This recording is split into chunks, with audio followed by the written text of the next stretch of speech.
های به چنل من خیلی خوش اومدین. امروز میخوایم با هم جینجرمن درست کنیم و یه مهمون خیلی ویژه داریم.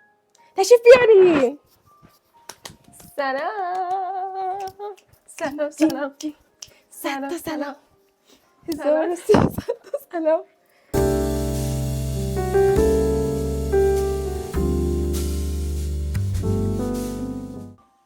این ویدیو اولین ویدیو چنل منه. من اولین مهمون این چنلم. اما رو تشویق کنید واقعا بچه‌ها. خیلی خوش اومدی اما جان. تشریف ممنون آوردی که به منو محفل داشتین. ما. خواهش میکنم. خیلی واقعا خوشحالم باعث که تو بلاگ شما افتخاره. هستم. ما همینطور. قربونت اصلا عالی. تازه قبل از این برای من کیک هری پاتر سرو شده.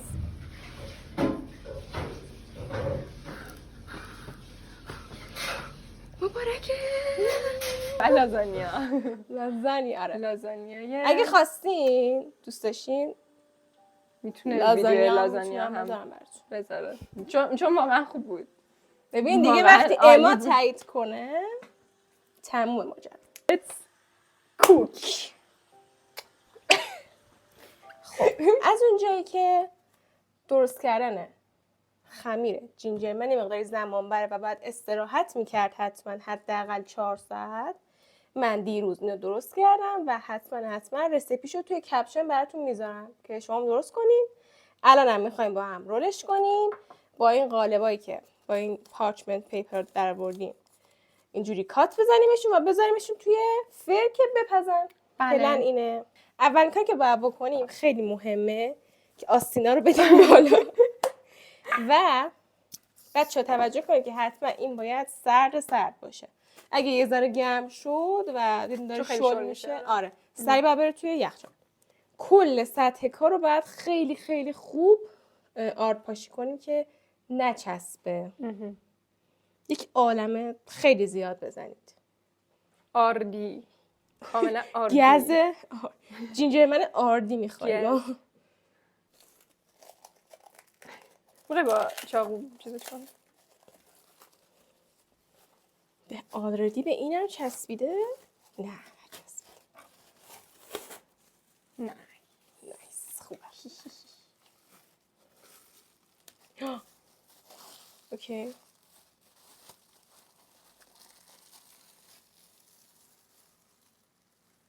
مرسی. خب اینو میذاریم اینجا و ایشالله که نمیچسبه. دوباره روشو آرد پاشیم. اینجا بله. بنده خدا شوچو برو اون. این جدا میپذیم. آره اون مار میشه. سیبیل.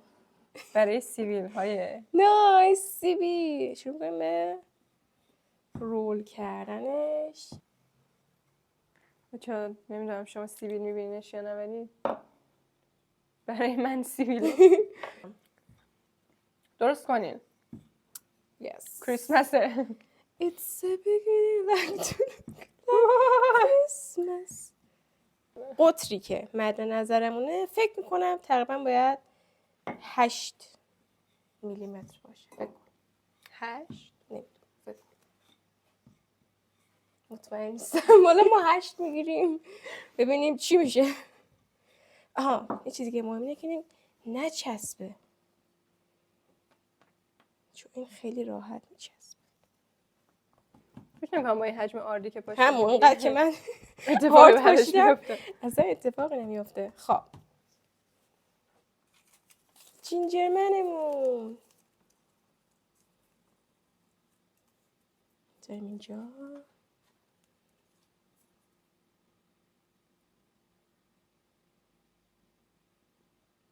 و کات میزنیم. شما میتونید از قالب استفاده کنید. آره ما چون قالب نداشتیم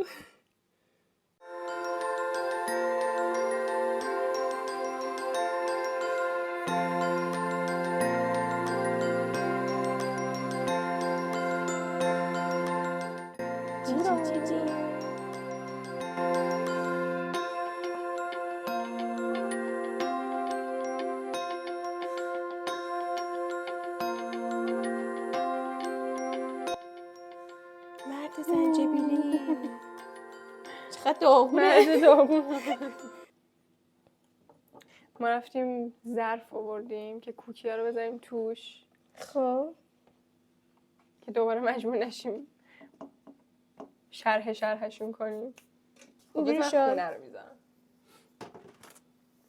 تا خونه رو بذارم من. زنجبیل من. خب خانم یکم از خودت بگو. از خودم. آره. اسم آره چیه دیگه. شما؟ من خودم معرفی نکردم. آره. من اصلا ایماست. استریم میکنم. استریمرم. قرار منم بعدها ولاگ بذارم ولی خب فعلا کاری نداریم به ولاگ. فعلا ولاگای فاطمه رو دنبال میکنیم. من تو شرکت میکنیم. آره. و اینکه آره فعلا برنامه‌مون استریمه. روی کیک استریم میکنیم. بعد اینکه آره دیگه خلاصه از این کارا. روی اینستا هم فعالیت دارم. ولی میخوای به بچه‌ها بگیم از کی آشنا شدیم؟ آره بذار بگیم. اون خاطره دلانگیزم میخوام بگم. کدوم خاطره دلانگیز؟ الان میگم. خب ببین ما کجا دیدیم؟ هنرستان با هم آشنا شدیم. تو بغل دستی من بودی. شاید اسمشو نخواد بگی. آره. ولی بغل دستیم بود. یعنی خب میزامون صندلیمون تکی بود دیگه. من اینجا بودم. اون دختر خانم اینجا. موبینا اینور بود. بعد خب من با تو اون دختر خانم بیشتر صحبت میکردم. با اون دختر خانم خیلی بیشتر صحبت میکردم چون بغل دستیم بود دیگه. جالبه که الان دوست آره دقیقاً. بعد اینو بگم یه روز با بچه‌ها توی مدرسه جرأت حقیقت گذاشته بودم و چی کردی؟ این اضافهش بود. آها فکر خونه نه. جرأت حقیقت بود و پرسیدن که خب مبینا تو اینجا هم کی از همه بیشتر بدت میاد ازش؟ ببینیم فکر کنه اصلا فکرم نکرد. فاطمه و اون دختره. من اینجوریم که یه دروغه کاملا کذبه. ببین من یادم این کاملا کذبه. بعد جالب اینه من هر دوستی که دارم از این خاطرها از من داره. همشون یه جا اینجوری بودن که مبینا تو ریدی به ما و تو گفتی من اصلا خوشم نمیاد. اصلا فکر نمی‌کردم که اینو بگه و خیلی ناراحت شدم راستش. اصلا ما دوست نبودیم که آخه نه بچه‌ها سوالی نبود که چرا از کی خیلی بدت میاد. سوالی این بود که با کی کمتر مثلا ارتباط میگیری. دقیقاً همین بود سوال. تو گفتی من چون با اینا کمتر در ارتباط بودم پس کمتر میشناسمشون پس به این دلیل اینو راستی این سوال بود. خب من برگشتم گفتم که آخه من که از کسی بدم نمیاد نمیتونم جواب بدم. من از هیچ کس بدم نمیاد. بچه‌ها گفتن خب اینطوری مثلا فکر کن که از با کی کمتر مثلا دوستی. اینجوری گفتن بچه‌ها. من مجبورم جواب بدم. بعد خب من میبخشمت. چی کار کردم که میخوای ببخشی؟ نداره. دل منو شکست. نه قضیه ببین اصلا مشکلی نداشتم اون لحظه. فکر نمی‌کردم منو بگی. چون خب مثلا اصلا ما با هم صحبت نمی‌کردیم اون زمان. آره اون سال آره.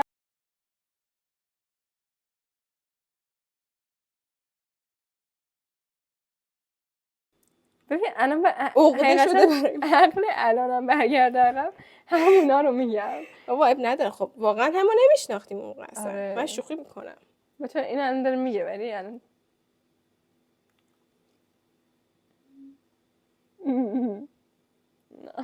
شوخی کردم. anyway. آره. خب بذار خاطرات خوشمون بگیم. بعد کی ما خیلی با هم دوست شدیم؟ سال آخر بود. بعد ما هنرستانمون دبیرستانمون کلا توی کرونا بود و آنلاین بودیم. کلا تو اون دوره بود. از نصفه دهم به بعد اسفند بعد تعطیل شدیم تا عید سال آخرمون 12. بعد که خیلی کم میرفتیم مدرسه. آره اصلا یه سال ما رفتیم دقیقاً. بعد که رفتیم دیگه از اون بعد اوکی شدیم با هم. بعد تو زمان کارآموزی ما خیلی با هم دیگه دوست شدیم چون دوتایی روی کاری انجام میدادیم. بعد میرفتیم یه تابلویی رو انجام میدیم. حالا عکسشو میذارم براتون. گیرمون انداخته بودن رسما. یک بوم چند در چند 1.5 بود. بوم خیلی خیلی بزرگ. بزرگ، اندازه مثلا خیلی یه تابلو بزرگ. خیلی بزرگی که بخوای به دیوار بزنی قشنگ. خیلی خیلی بزرگ. یک همچین بومی ما رفتیم خریدیم و فشارش اینجاست که بقیه این کارا رو نکردن. من و تو رو گیر آورده آره بودن. میمد ویترای میزد روی پنجره بعد میرفت مثلا چقدر 10 دقیقه بعد میشست. این انقدر تیکه آره. و همینم انجام نمیدادن خیلی. همین کار درست البته اونا کردن. اونا ما کردن. بی خودی کار انجام دادیم. آره. تا لحظه آخر مجبور شدیم بریم ولی خب اونا مثلا اینطوری بودن که ما نمرهشون نمیدیم اگر. یادته یه روز ستایی با هم اون یکی دوستمونم بود. آره. بوم به اون بزرگی رو با دست گرفتیم از مدرسه بردیم تا خونه ما. با یادته؟ بعد یه بارم خونه ما که بود بومه، خب بعد میبرنش مدرسه دیگه، تکی نمیتونستم، خیلی سنگین بود. برای اینکه بیارم مدرسه چیکار کنم؟ سانروف ماشین باز کردم، بومو گذاشتم روی سقف، مثلا من با دست اینجوری اینو نگه داشته بودم. بعد مامانم آروم رانندگی میکرد، یعنی هر لحظه امکان بود که این بیفته و بپاکه. اصلا یه وضعیت خیلی مسخره‌ای بود که اصلا نباید وظیفه ما بود. واقعا. نه یعنی مدرسه و نمره ما فکر کنم با اونا هیچ فرقی نمی‌کرد. کمکی هم بهمون نمی‌کردن که حالا داشتیم این لطفو در حقشون می‌کردیم. مثلا میگفتن آقا بذار بومو بمونه، مثلا ما مراقبت می‌کنیم، میسپریم به فلانی. اصلا هیچ کمکی، هیچ مراعاتی، هیچی. خلاصه ولی خب عجب دورانی بود. یه جنبه خوبش آره همون دوران آشنا شدیم. ما با هم دوست شیم. واقعا شاید اگه اون نبود آره قبلش هم با هم اوکی تر شده بودیم. آره سر کتاب. آره سر کتاب خوندن. آفرین. تو این کیک دارم بچه‌ها، میخوام ادامه کیک تولدم که هاگرید آورده بود AKA فاطمه. بچه‌ها آیسینگش خیلی خوشمزه بود.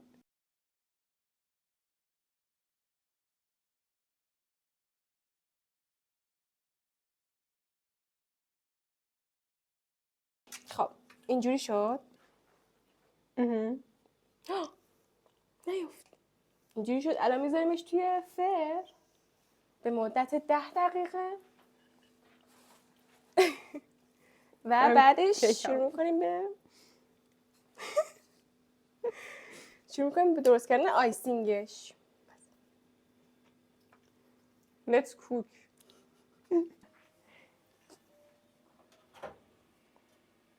خدا حافظ کوکی. سوختم وای. این شکلی شد. عالی. چراغش کار نیست ببند. خدا حافظ. ما فکر کنم که بگیم که شاید کات شده باشه، یعنی اون قسمتی که آیسینگو شکر ریختیم و اینا، چون که شارژمون تموم شد و توی دیسکریپشن میذارم که چیکار کنین. 3 تا رنگ درست کردیم. پرچم ایران. پرچم ایران. وطنم ای شکوه پا بر جا. خب بذار بریم. Let's go. Let's cook. بوش خیلی خوبه، خیلی بوی خوبی دارن. میخوام بخورم واقعا، فقط میخوام امتحان کنم. اوکی. خب بریم دیزاین کنیم. بیاین جلو ببینین.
بچه کوکی ها رو دیدیم و عکسشو میذارم براتون.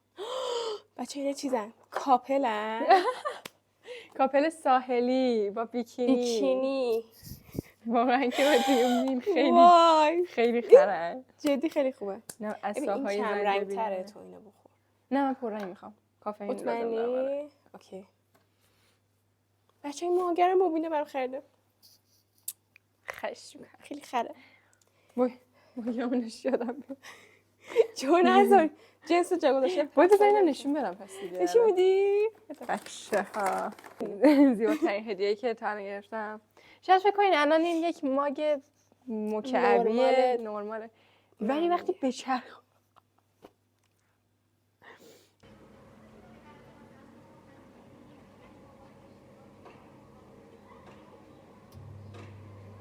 شروع کنیم. من میخوام از خانوم بیکینی پوش شروع کنم. آره من یه تست کردم، ببخشید نتونستم جلوی خودم رو بگیرم. کله‌شو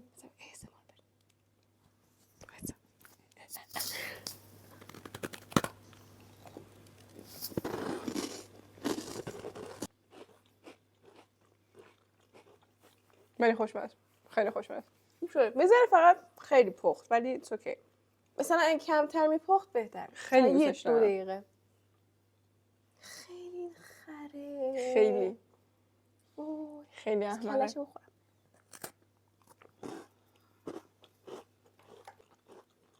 جاتون خالی. جاتون خالی. ما کریسمسمونو اینطور میگذرونیم. این تایم of the year این شکلی میگذره همیشه برای ما. ما هر شب شیرینی پزیم و تعطیلات کریسمس رو جشن میگیریم. امسال چیزه جلفا چیزی کلیسا توشه، کلیسای بانک تو اصفهان. هر سال جشن میگرفتن، امسال نمیگیرن. پره مثلا دیزاین کریسمسی خفن میکرده. خب چون کلیسای دیگه معروفترین کلیسای ایرانه. اصلا نمیگم چرا. به خاطر مرمت و اینا.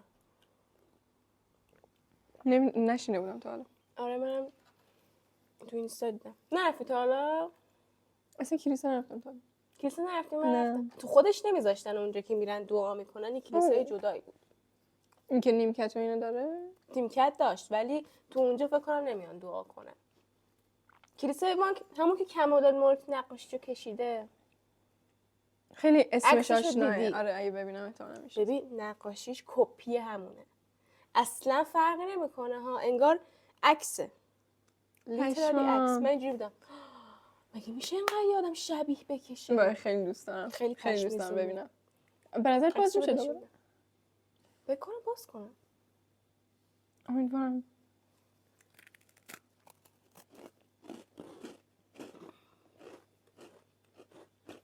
فلکس کنیم بذار.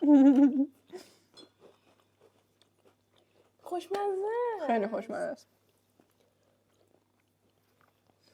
طعم جینجرش هرچه گرمی خیلی باحالی داره. من خیلی کریسمس رو دوست دارم. واقعا جشن مورد علاقمه. خیلی آخه وایب باحالی داره. اصلا تعطیلن، بعد سرده، میای خونهشون گرمه، بیرون سرده، بعد دیزاین خوشگل بابا نوئل برات هدیه میاره. ولی در اصل دوست داشتنیه. عیدم دوست داشتنیه، اینم دوست داشتنیه. اصلا ربطی نداره. من عیدو خیلی دوست دارم. آره. اصلا بهار من خیلی دوست دارم چون خیلی بهم امید میده. مثلا پاییز و زمستون اونقدر دوست ندارم که بهار رو دوست دارم. مثلا انگار تازه متولد میشم. خیلی حس خوبیه ولی میگم خب وایب این واقعا یه چیز دیگه است. بعد یه چیزی که هست مثلا تبلیغات و فیلماشون خیلی مهمه. چقدر هر سال فیلم میسازن. دقیقاً این تبلیغاتو یکی از یکی قشنگ‌تر و وایب بهتر. ولی ایران اصلا من فیلمی در مورد نوروز نمیدونم. در کل که همه عیدا خوبه. خواستم بگم مثلا نفهمیدم پاییز چجوری بود. اصلا پاییز نبود. تابستون بود. رسما تابستون دلگیر بود. که هوا فقط صرفا تاریک میشه. نه بارونی نه هیچ چیز پاییزی. موافقم. اصلا تازه داره پاییز میشه. همه چی عجیب بود. تازه سعدآباد یه ذره مثلا چیز شده. وایب پاییزی گرفته جای دیگه که اصلا هیچ. ناراحت شدم. من همش هر روز اینجوریم که پاییز داره میگذره و من نتونستم از پاییز استفاده کنم اونطوری که مثلا با پاییزی و ببین سالهای قبل خیلی بهتر بود. من مثلا عکس‌ها رو میبینم دقیقاً یه 2 تا برگ من دیدم رو زمین. من پارسال 18 آبان تولدم سرد بود، قشنگ سرد بود. امسال گرم بود، کاملا گرم. ولی امروز کاملا برام پاییزی بود. امروز خیلی خوش گذشت. وای به پاییز. دیگه کیک گرفتم، گل گرفتم، هدیه گرفتم، کوکی درست کردیم. خانمی برام لازانیا پخت و از خب مرسی منی، مرسی که دعوت منو پذیرفتی. مرسی که شما منو داشتی خانم. قربونت برم. به خدا. بازم تشریف بیارید. چشم. حتما. چشم. با ولاک‌های دیگه خدمتتون میرسیم. برمیگردیم. اگه تا اینجا از ویدیو خوشتون اومده لایک کنین و به کانالم سابسکرایب کنین. خیلی به من کمک میکنه و خب ویدیو اولمه و امیدوارم که روز به روز بهتر شم. Of course که بوس به شما، بوس به همه. خلاصه که دنبال کنین دیگه بچه‌ها. Yes. بهتون. برم بای. حال داری قطعش کنی؟ آره نمی‌قطع.